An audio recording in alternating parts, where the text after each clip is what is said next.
Welcome to the broadcast. I'm not alone. I'm with the company of Vivian Wangeshi, who is our sign language interpreter tonight. Chief Administrative Secretary in the Ministry of Public Service and Gender, Rachel Shebesh, led the Kenyatta University Women's Economic Empowerment Hub, Ku-Weehub, at the official launch of a report and data on milestone achieved by the hub in promoting women's economic empowerment. The program was celebrating 1 year since its establishment, with an agenda of strategizing on its future plans. Take a look.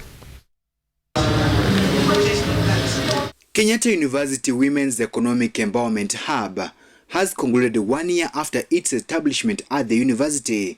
The leaders organized a retreat that was officially launched by the Chief Administrative Secretary in the Ministry of Public Service and Gender, Rachel Shebesh, who represented the Cabinet Secretary, Professor Margaret Kobia. We have the hub administration.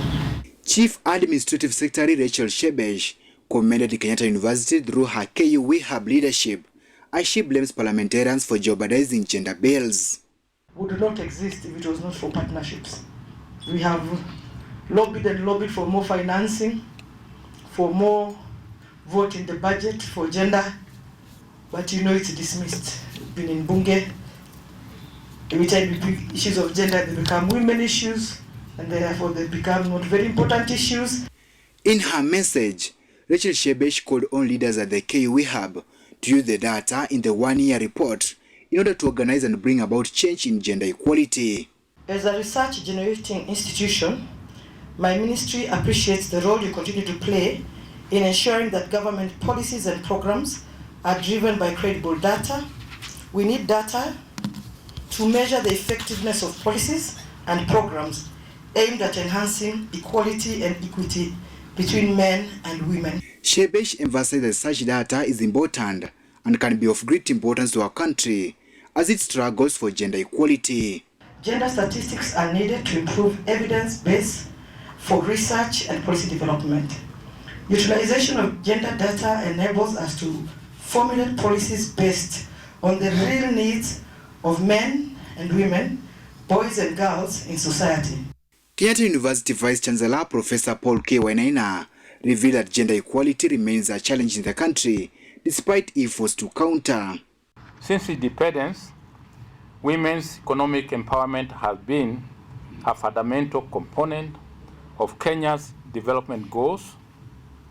However, despite improvement in recent years, in comparison to other countries in the region, Kenya still has a high level of gender inequality.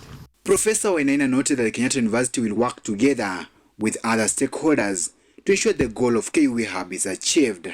It is possible to make sure that this gap that has been created is actually addressed, and we hope in 5 years' time the impact of these researchers in terms of what is happening in Kenya, and when you share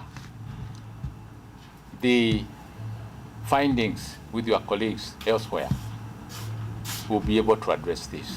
Leaders will highlight the process made by the Ku-Weehub in combating gender inequality and promoting women's economic empowerment. This meeting is to help us take stock of what has worked and what hasn't worked. Secondly, we are now transiting to second year. Again, at the board here, we hope you can help us now concretize what are our outputs for year 2. This retreat will take 5 days, in which Ku-Weehub leaders will be setting strategies to move forward in the coming years. George Mapesa, KUTV. Thank you so much, George Mapesa, for covering that story on women empowerment. It's very important that lately